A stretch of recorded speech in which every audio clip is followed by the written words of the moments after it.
আগে কোনো বাজেটে, যেখানে অর্থনীতি একটা ধ্বংসপ্রাপ্ত অর্থনীতি, আমি অর্থমন্ত্রী হিসেবে আমার থেকে এই পেইন কেউ কিছু বুঝবে না বেশি, পুরোপুরি একটা ধ্বংসপ্রাপ্ত ইকোনমি, অর্থনীতি, যেখানে ব্যাংকের টাকা নেই, শেয়ার বাজার ধ্বংস হয়ে গেছে, ব্যাংকগুলো সব খালি হয়ে গেছে, দেশের তহবিলে কোনো টাকা নেই এবং দায় দেনা রেখে গেছে। সবচেয়ে বড় কথা, টাকা নেই তো নাই, জিরো থেকে স্টার্ট করলে একটা সুবিধা আছে। এখন তো স্টার্ট করতে হচ্ছে মাইনাস থেকে। 50-60 হাজার কোটি টাকা পাওয়ার বিল বাকি রেখে গেছে। এখন মানুষের এখন প্রত্যাশা হচ্ছে, তাহলে আমরা কি পেলাম এই স্যাক্রিফাইসের পর? আমরা কোথায় আছি এবং কোথায় যাব, এই মানুষের প্রত্যাশা আছে। এইসব বিবেচনায় আমরা নির্বাচন করলাম, আমরা একটি ম্যানিফেস্টো দিলাম, ইশতেহার দিলাম, আমরা কি করব দেশের জন্য, বাংলাদেশের মানুষের এই প্রত্যাশা কীভাবে পূরণ করব, আমাদের ইশতেহারে সব বলা আছে। দুটো বিষয় খুব গুরুত্বপূর্ণ।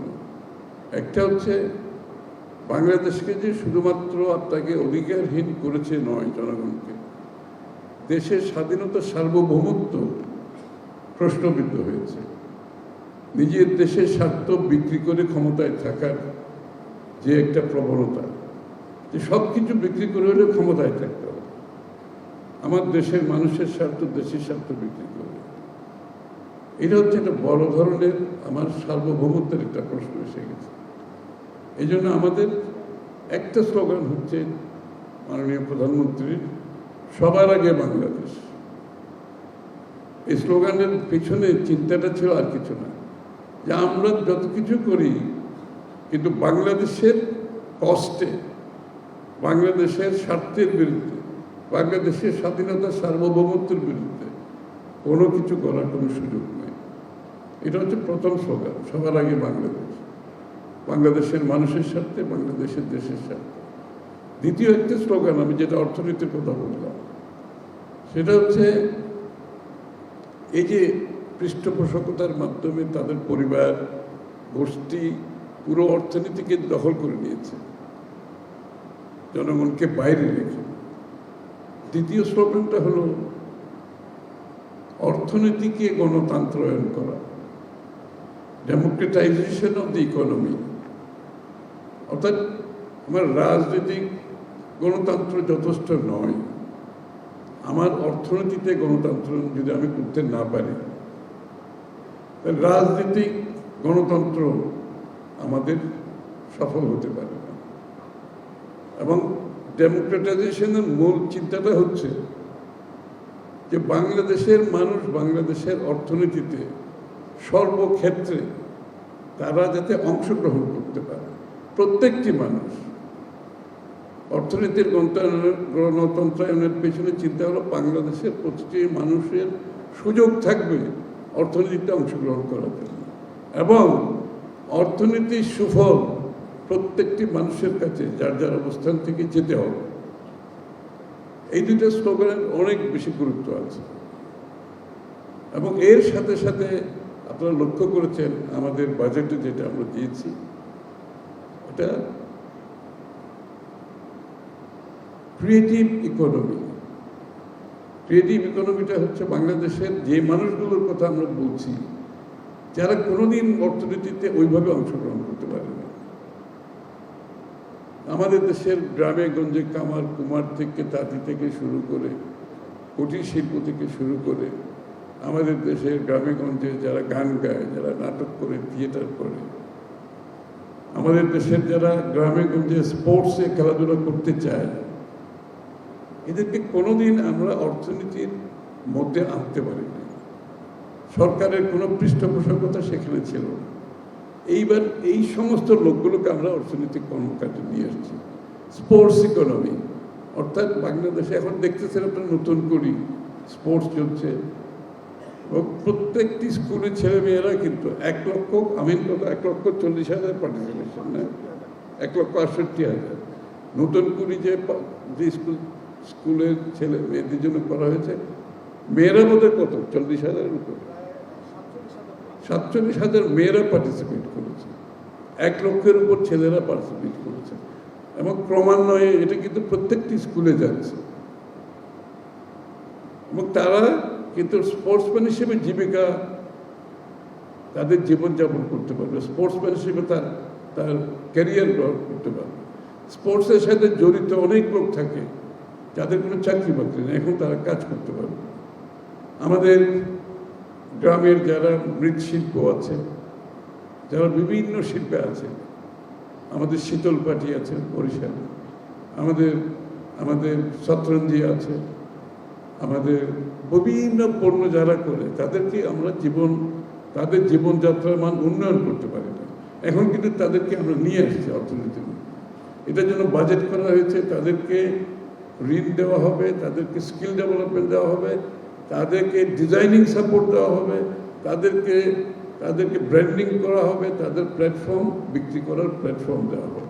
অর্থাৎ যেই শীতল পাটিটা আগে শুধুমাত্র 700-800 টাকা বিক্রি করত, through skill development designing support সে এখন 2000 টাকা বিক্রি করবে।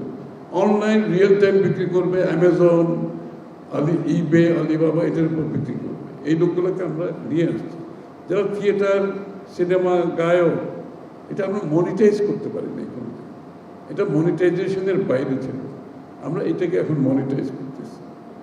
অর্থাৎ যে স্পিরিটটা, আমি সংক্ষিপ্ত অনেক দীর্ঘ হয়ে যাবে, আমি বলছি যে জন্য বাংলাদেশে একটা পরিবর্তন মানুষ চেয়েছে, প্রত্যেকটি মানুষের ভাগ্য পরিবর্তনের জন্য, আমাদের মহিলাদের ভাগ্য পরিবর্তন, শিশুদের ভাগ্য পরিবর্তন, শ্রমিকের ভাগ্য পরিবর্তন, সকলের ভাগ্য পরিবর্তনের জন্য সরকারের একটি নাগরিকের জন্ম থেকে মৃত্যু পর্যন্ত একটা ফুল সাইকেল লাইফের মধ্যে রাষ্ট্রের ভূমিকা নিশ্চিত করতে হবে। সেটা করতে পারলেই, যে স্পিরিট নিয়ে আমরা আন্দোলন করেছি, আমরা নিজেরা স্যাক্রিফাইস করেছি, আপনারা যারা আছেন আপনারা করেছেন, সমস্ত দেশের মানুষ সবাই স্যাক্রিফাইস করেছে, তাহলেই এটা আমরা মূল্য দেব। যে লোকগুলো যারা আমাদেরকে ছেড়ে চলে গেছে তাদের প্রতি আমরা সত্যিকার অর্থে তাদের দায় দেনা আমরা ফেরত দিতে পারি। এবং এই জন্য মাননীয় প্রধানমন্ত্রী সবার আগে বাংলাদেশ ডেমোক্রেটাইজেশন অফ ইকোনমি, গণতন্ত্র ইকোনমি, এবং প্রতিটি মানুষ আপনারা খেয়াল করবেন, একেবারে আমাদের যারা প্রতিবন্ধী আছে তাদের জন্য কিন্তু এই বাজেটে যত সুযোগ সুবিধা দেওয়া হয়েছে আর কোনোদিন হয়নি। প্রত্যেকটি মানুষের জীবনযাপনের জন্য যে অ্যালোকেশন করা হয়েছে, যে সাপোর্ট দেওয়া হচ্ছে, তারা যাতে তাদের জীবনযাত্রার মান উন্নয়ন করতে পারে। আগে কোনো বাজেটে, যেখানে অর্থনীতি একটা ধ্বংসপ্রাপ্ত অর্থনীতি, আমি অর্থমন্ত্রী হিসেবে আমার থেকে এই পেইন কেউ কিছু বুঝবে না বেশি, পুরোপুরি একটা ধ্বংসপ্রাপ্ত ইকোনমি, অর্থনীতি, যেখানে ব্যাংকের টাকা নেই, শেয়ার বাজার ধ্বংস হয়ে গেছে, ব্যাংকগুলো সব খালি হয়ে গেছে, দেশের তহবিলে কোনো টাকা নেই এবং দায় দেনা রেখে গেছে। সবচেয়ে বড় কথা, টাকা নেই তো নাই, জিরো থেকে স্টার্ট করলে একটা সুবিধা আছে। এখন তো স্টার্ট করতে হচ্ছে মাইনাস থেকে। 50-60 হাজার কোটি টাকা পাওয়ার বিল বাকি রেখে গেছে। আপনার প্রচুর প্রজেক্টের নামে আমাদের যে দায় দেনা সৃষ্টি করে গেছে, যে প্রজেক্ট থেকে আমার কোনো রিটার্ন হবে না কোনোদিন, কিন্তু আমাকে দায় দেনা শোধ করতে হচ্ছে। এই অবস্থা থেকে উত্তরণ করার জন্য যে আমাদের ফাইন্যান্সিয়াল তহবিলের যে অবস্থা, তার মধ্যেও কিন্তু ফ্যামিলি কার্ড করতে হয়েছে, তার মধ্যেও কৃষক কার্ড করতে হয়েছে, তার মধ্যেও প্রাথমিক স্বাস্থ্যসেবা প্রণয়ন করা হচ্ছে, তার মধ্যে নাগরিক, যেটা এটার উদ্দেশ্য আর কিছু না, যেই মানুষগুলো একেবারে নিম্ন আয়ের মানুষ তাদের কাছে পৌঁছে দেওয়া। ফ্যামিলি কার্ড কি? একটা মহিলা যিনি ঘর পরিচালনা করে, তার কোনো চাকরি নেই, ওই মহিলার ঘরের সম্মান নেই, বাইরেও সম্মান নেই, সারাদিন কাজ করে কিন্তু ওই ভদ্র মহিলা ঘর চালাচ্ছে, কিন্তু তাকে এখন 2500 টাকা করে দেওয়া হচ্ছে, প্রত্যেককে দেওয়া হচ্ছে। ওই পরিবারের সচ্ছলতা ফিরে আসবে না, শুধু ওই পরিবারের স্বাস্থ্যসেবা থেকে, শিক্ষা থেকে শুরু করে, তাদের পুষ্টি থেকে শুরু করে একটা বড় ধরনের পরিবর্তন আসবে। যেখানে আমাদের দারিদ্রতা গত 10 বছরে কমতে কমতে দারিদ্রতার লেভেল অনেক নিচে চলে গেছে তাদের জন্য।